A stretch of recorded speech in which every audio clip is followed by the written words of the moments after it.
આજની ધર્મકથા. પ્રણામ. ઋષિદત્તા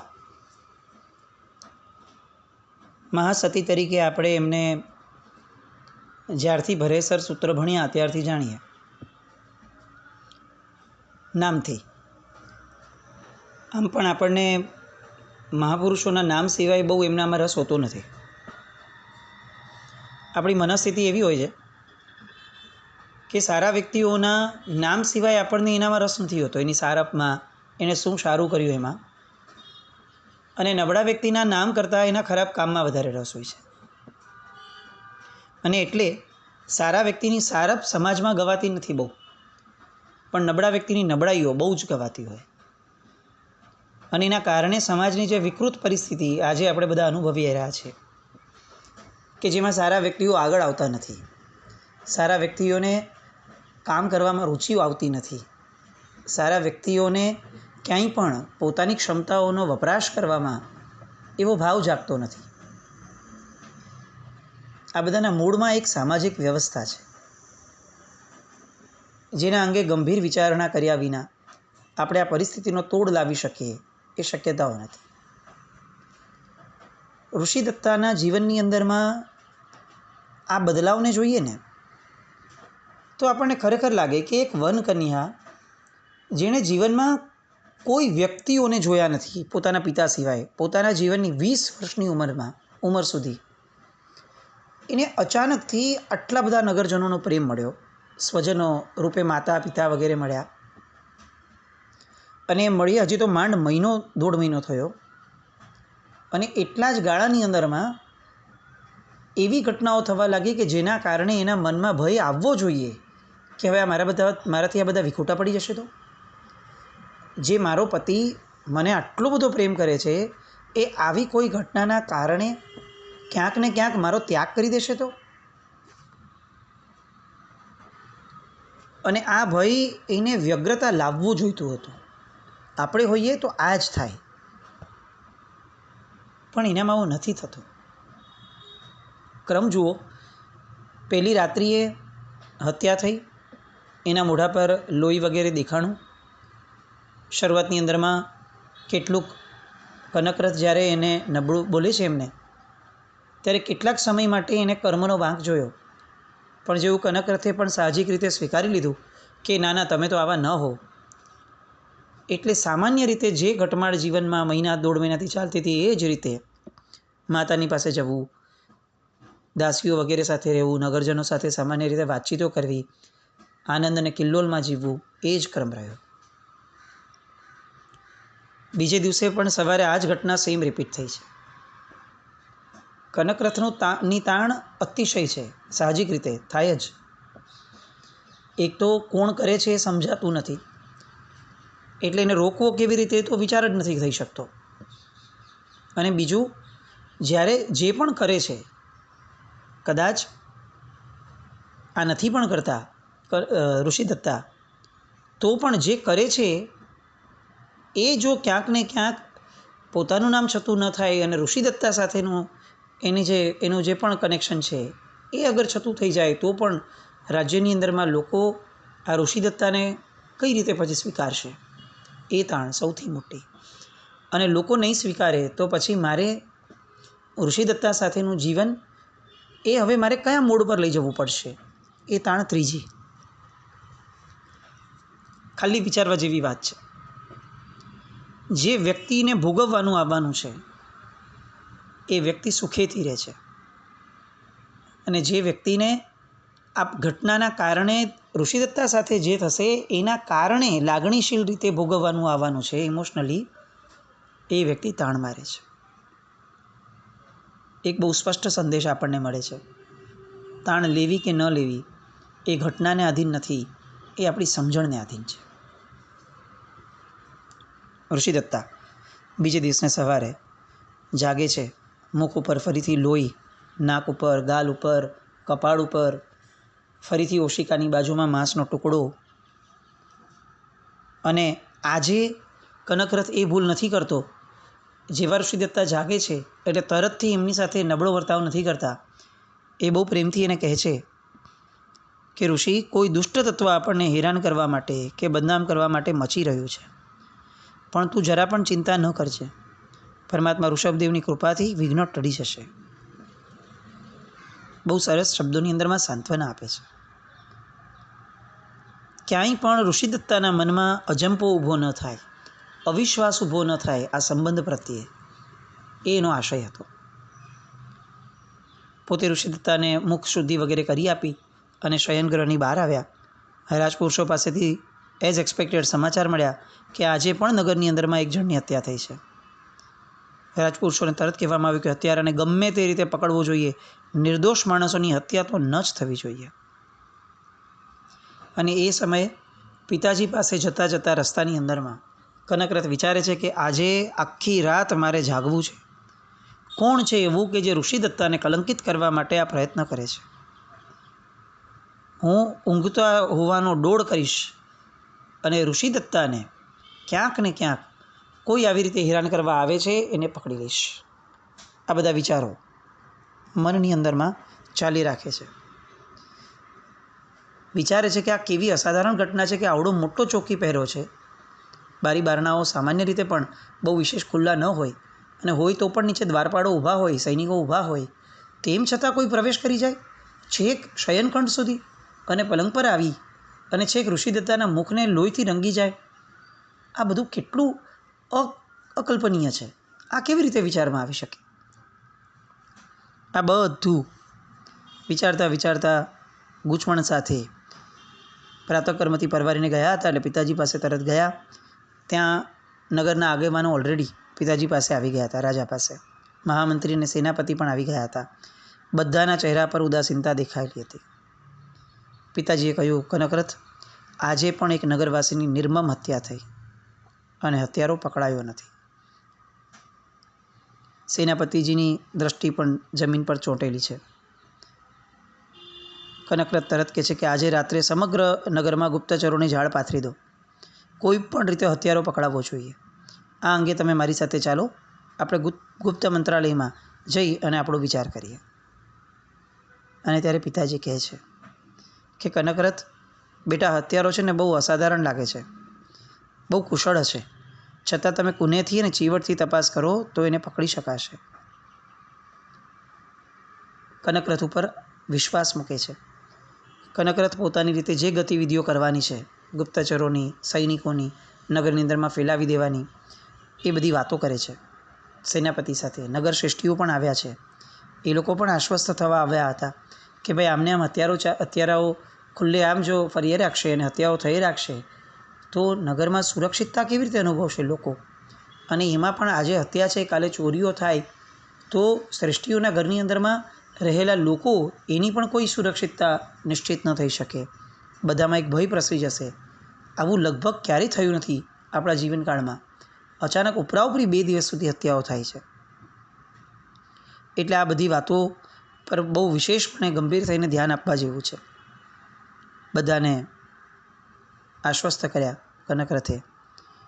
દરેક ચોકીદારોની ચોકી પહેરાની જે પદ્ધતિ હતી એ પણ એમણે ચકાસી અને એમને લાગ્યું કે બીજું બધું બરાબર છે, ચાલો નગરની અંદરમાં તો જે થાય છે તે, પણ રાજમહેલના ચોકી પહેરાને ભેદી અને છેક ઋષિદત્તાનું મુખ લોહીથી રંગવા માટેની જે વાત થાય છે એ સારું સમજાતું નથી કે એ કઈ રીતે થાય. આવડો કડક ચોકી પહેર્યો છે તો પણ. ગુપ્તચરોને બોલાવવામાં આવે છે. કોઈને આવું કહી તો ન શકે કે રાજમહેલ ઉપર વધારે ધ્યાન રાખજો, કારણ કે કોઈને આ વાતનો અણસાર પણ નથી આવવા દેવો કે ઋષિદત્તાનું મોં જે છે એ લોહીથી રંગાય છે.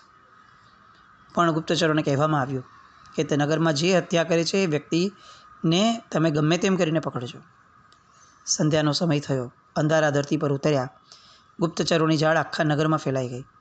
નગરમાં ભયનું વાતાવરણ તો હતું જ, એટલે નગરવાસીઓ પણ રાત વેલ પડે એ પૂર્વે જ પોતપોતાના ઘર બંધ કરીને સુરક્ષાનો પ્રબંધ પોતે કરવા લાગ્યા. રાજમહેલની ચારે બાજુ ચોકી પહેરો કડક કરી દીધો હતો. શસ્ત્રસજ્જ સૈનિકોને સતર્ક કરી દીધા હતા. જાણતા કે અજાણતા કોઈ પણ વ્યક્તિ થોડોક પણ શંકાશીલ લાગે તો એ બધાને પકડી અને રાજમહેલમાં લઈ આવવા આવો હુકમ પણ એમણે આપી દીધો હતો. બધે થોડી ગમગીની તો હતી જ. આ બધી ગમગીનીની અસર ઋષિદત્તા ઉપર થાય એ પણ સાહજિક અને સ્વાભાવિક છે, કારણ કે ઋષિદત્તાને એ વાત ખ્યાલમાં છે કે જે બીજા કોઈને ખ્યાલમાં નથી કે આ જે પણ થઈ રહ્યું છે એની અસર એના પોતાના જીવન ઉપર પણ થાય છે. પણ તેમ છતાં કેટલીક નિશ્ચિંતતાના કારણે એ પોતે સહજ જીવન જીવવામાં સતત એ પ્રેરાયેલા રહેતા હતા. રાતનો સમય થયો. બંને જણા બહુ જ બધી વાતો કરે છે. કનકરથને ખબર છે કે એને ઋષિદત્તાને ગમે તેમ કરી અને પ્રસન્ન રાખવાની છે, અને ઋષિદત્તા સાહજિક રીતે પોતાના પતિનો પોતાને સમય મળે છે એ પોતાનું અહોભાગ્ય માને છે, અને પોતે એમની સાથે છૂટથી પૂરા મનથી પૂર્ણ થઈ અને વાતચીતો કરે છે. આ સમયે એમના મનની અંદરમાં એક નાનકડો પણ વિકલ્પ ભયનો, ભવિષ્યનો એક પણ નથી. પોતાના પાત્રનો પોતાને સમય મળે એનાથી મોટી જીવનમાં આનંદની ઘટના જેને ન હોય એ વ્યક્તિ હંમેશા પોતાની પાત્રતાથી અધિક એવું પાત્ર મેળવીને જ રહે. એ યોગ્યતા એવી કેળવાઈને રહે કે કુદરતે એને શ્રેષ્ઠ પાત્રો, પોતાની વેવલેન્થના પાત્રો એને આપવા જ પડે. બસ આ એક જરૂરિયાત છે કે જીવે પોતાનું પ્રિય વ્યક્તિ પોતાને સમય આપે છે એ સમયની કિંમત કરતાં શીખવું જોઈએ. ઋષિદત્તાએ શીખ્યા હતા. બારી બારણા બંધ થયા શયનગ્રહના, અને ઋષિદત્તા નિદ્રાધીન થયા. પણ આ કનકરથ પલંગમાં જાગતો આડો પડ્યો. મધ્યરાત્રિનો સમય હતો. નીરવ શાંતિ હતી. ચોકીદારોની નાની મોટી આલબેલ અને અશ્વનો હણહણાટ, ક્યાંક નાનકડો પક્ષીઓનો કલરવ, આ બધું જ ફક્ત હતું. એ સિવાય સંપૂર્ણ નીરવ શાંતિ હતી. રત્નદીપકો પણ ઝાંખો પ્રકાશ પાથી રહ્યા હતા. ઋષિદત્તા નિદ્રાધીન થયા હતા. ક્યારેક એ હાથ લંબાવીને ઊંઘમાં પણ કનકરથને સ્પર્શ કરવાનો પ્રયત્ન કરી લેતા હતા. અને એ ઋષિદત્તાને જોતાં એના મુખ પરની નિર્દોષતાને જોતાં કનકરથને આશ્રમની વાતો યાદ આવવા લાગી. એ આશ્રમનું સુખ ક્યાં અને આજે આ રાજમહેલનું દુઃખ ક્યાં? મન હંમેશા સુખની શોધમાં હોય છે, સુખ માટે ભૂખ્યું હોય છે, અને આ સુખનો ખોરાક આ મનને પ્રાપ્ત થઈ ગયો એ આશ્રમના દિવસો યાદ કરવા દ્વારા. બધી જ ઘટનાઓ વન બાય વન કનકરથના મનની અંદરમાં ચિત્રરૂપે ઉપસ્થિત થવા લાગી. આ નિર્દોષતા, આ ઉછળકૂદ, આ જ ઋષિદત્તા, એનું એ બાળ સહજ વ્યક્તિત્વ, બધું સાંભળતા ક્યાં એ ઋષિદત્તાની બાજુમાં નિદ્રાધીન થઈ ગયા એની એમને પણ સમજણ ન પડી. રાત્રિ ઊંઘમાં પૂરી થઈ ગઈ. પ્રભાતનો સમય થયો. એકદમ સફાળા ઊભા થઈ ગયા કનકરથ રાજકુમાર. પોતાને જાગવાનું હતું, સૂવાનું ન હતું એવું એમને જાગતા વેત તરત યાદ આવ્યું. અને એ યાદ આવીને સૌથી પહેલું એમણે ઋષિદત્તા તરફ જોયું અને એમને તમ્મર આવી ગયા. એ જ દુર્ઘટનાનું પુનરાવર્તન. ઋષિદત્તાનું મોં ફરીથી લોહીથી ખરડાયેલું હતું અને માંસના ટુકડાઓ શીખ્યા હતા. કલ્પના નક્કી થઈ ગઈ કે નગરમાં ચોક્કસપણે કોઈ હત્યા થઈ હશે.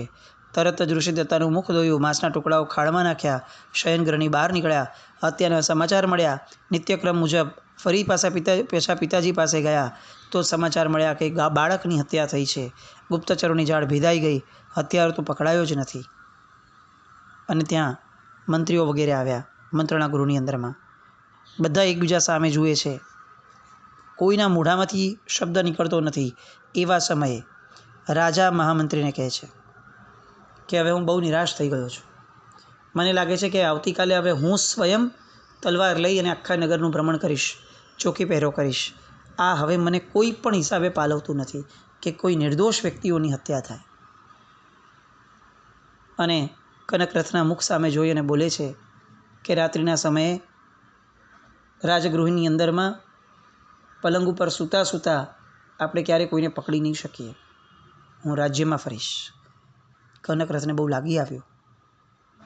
પણ આ બાજુ મંત્રીજી પરિસ્થિતિ સંભાળી લે છે અને એમ કહે છે કે નિરાશ થયે નહીં ચાલે, વૃદ્ધ છે.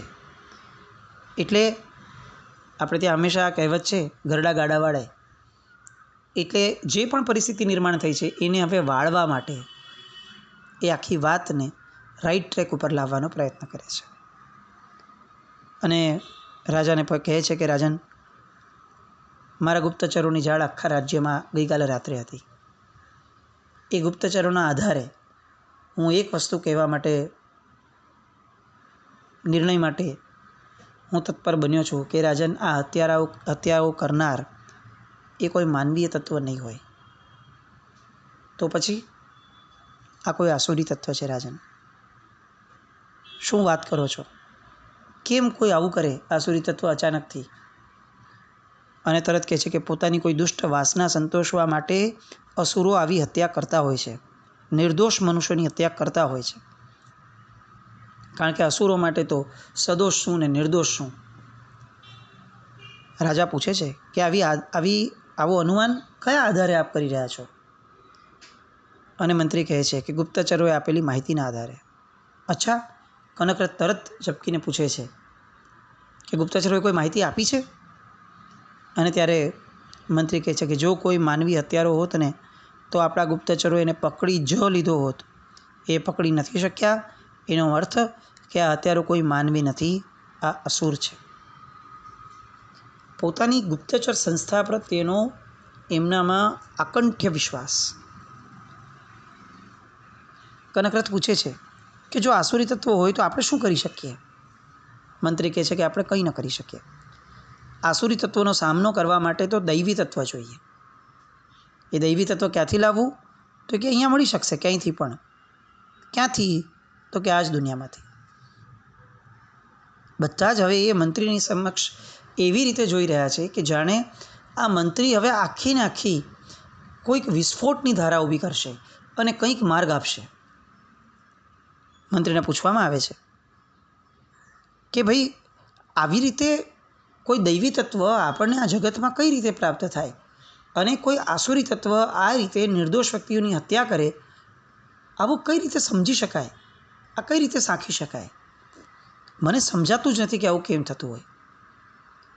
અને ત્યારે મંત્રી કહે છે કે રાજકુમાર, મેં મારા જીવનમાં આવા આસુરી બળો સામે દૈવી બળોને લડતા જોયા છે અને વિજય પામતા પણ જોયા છે. હા, એટલું ચોક્કસ છે કે આસુરી શક્તિઓ મનુષ્યને નુકસાન કરી શકે છે. ના નથી, પણ આ ગુપ્તચરોની કાર્યવાહીઓ જોયા પછીથી હું બહુ દ્રઢપણે માનું છું કે તત્વ તો આસુરી જ છે, કોઈ મનુષ્યનું તત્વ તો નથી જ. અને એને દૂર કોઈ દૈવત્વ જ કરી શકશે, આપણે તો નહીં કરી શકીએ. રાજા પૂછે છે, આસુરી બળ સીધું કામ કરે એવું હોય કે પછી આસુરી બળ કોઈ મનુષ્યનો ઉપયોગ કરીને, શરીરનો ઉપયોગ કરીને કામ કરે? મહામંત્રી કહે છે કે બંને સંભાવનાઓ હોય. આસુરી બળ કોઈ મનુષ્યના શરીરમાં સંક્રમે અને મનુષ્ય હત્યા કરે એવું પણ બની શકે, અને સીધી આસુરી શક્તિ પણ કામ કરે એવું પણ બની શકે.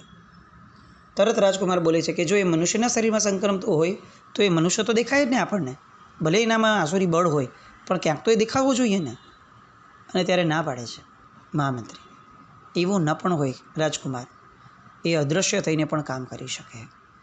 અને અહીંયા આ શબ્દ સાંભળી અને રાજકુમારને પોતે જે બધી વિચારણા ગઈકાલ સુધી કરતા હતા એ બધી વિચારણાની સામે એનો તાળો મળતો દેખાયો. બારી બારણા બંધ હતા, બહાર ચોકી પહેર્યો હતો, અને તેમ છતાં રાજમહેલની અંદર આવી, શયનગૃહમાં આવી અને પલંગ પર સૂતેલી ઋષિદત્તાનું મોં ખરડાવી દે, આ કઈ રીતે શક્ય બને? એ જે પ્રશ્ન ગઈકાલે ગુમરાતો હતો એનો જવાબ એને આજે મળ્યો કે કોઈક આસુરી તત્વ અદૃશ્ય થઈને આખું આ કરી રહ્યો છે. તરત એ રાજાને વિનંતી કરે છે કે તો આવું દૈવત્વ જેનામાં હોય, રાજાને આપણે બધાને ભેગા કરીએ. રાજા પૂછે છે મંત્રીને કે આવું કોની પાસે હોય? તો કે યોગીઓ પાસે હોય. અને રાજા તરત હુકમ કરે છે કે આ નગરની અંદરમાં જેટલા પણ યોગી પુરુષો છે એ બધાને તાત્કાલિક વિનંતી કરી અને અત્રે હાજર કરો. બધાને બોલાવાય છે. બધા યોગીઓ આવે છે, આખી ઘટના કહેવામાં આવે છે જે એમને પણ ખબર છે. અને રાજા હવે મીટ માંડીને હાથ જોડીને બધાને કહે છે કે યોગીજનો, હવે તમે આમાંથી કોઈક માર્ગ અમને આપો કે આ આસુરી તત્વને કેવી રીતે નાથી શકાય. અને રાજા, રાજકુમાર, મહામંત્રી આ બધાને ભયંકર આઘાતમાં ફેરવી દે એ રીતે આ યોગીજનો પાસેથી જવાબ મળ્યો કે અમારી પાસે એવું કોઈ બળ નથી, અમારી પાસે આવું કઈ રીતે થઈ શકે એનો કોઈ તાગ નથી. રાજા અતિ ક્રોધિત થઈ ગયા અને એમણે આ બધા જ યોગીઓને નગરમાંથી બહાર કાઢી નાખવા માટે હુકમ કર્યો કે જો તમે નગરની રક્ષા માટે તમારી સાધનાઓ ન આપી શકતા હો તો પછી તમને નગરમાં સંઘરી રાખવાનો શું ફાયદો? આ અત્યંત ક્રોધિત થઈ અને એ બધાને કાઢી મૂકે છે, કાઢી નાખવા માટે હુકમ આપે છે. મહામંત્રી પરિસ્થિતિ સંભાળી લે છે, બધા યોગીજનોને રાજમહેલની બહાર લઈ જાય છે અને બહાર લઈ જઈ બધાને પગે લાગી અને માફી માંગીને બધાને કહે છે કે આપ સ્વસ્થાને સુખેથી પધારો.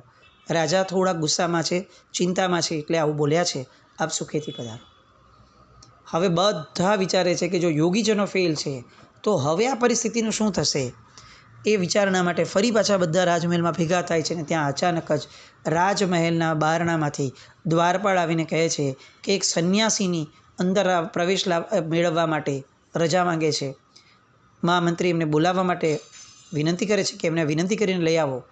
એ આવે છે અને સંન્યાસીની હવે એવી વાતનો ઘટસ્ફોટ કરે છે કે જે વાત સાંભળીને રાજકુમારના પગ નીચેથી જમીન સરકી જાય છે. જે વાત સાંભળી અને રાજા સ્વયં એક એવી ગર્તામાં ધકેલાઈ જાય છે, એવી તંદ્રામાં વહી જાય છે વિચારોની, કે એને સૂચતું જ નથી કે આ જગતમાં શું થવા બેઠું છે અને આ શું ઘટનાઓ ચાલે છે. એ સંન્યાસીની પાસે કોઈક સંકેત હતો. શેનો સંકેત? અને સંકેતમાં ક્યાંક ને ક્યાંક ઋષિદત્તા પણ સંડોવાયા છે કે નહીં એ વાત. કનકરથનો જે ભય છે કે ઋષિદત્તાનું નામ આમાં ક્યાંય બહાર લોકોની સામે ન આવવું જોઈએ, એ ભયને કેટલો સમય સુરક્ષિતતા મળી શકે છે, એ બધી વાત માટે ફરીથી મળશું. જીનાજ્ઞાવૃત્ત કંઈ પણ બોલાય તો મિચ્છામિ દુક્કડમ. જૈનમ જયતિ શાસન.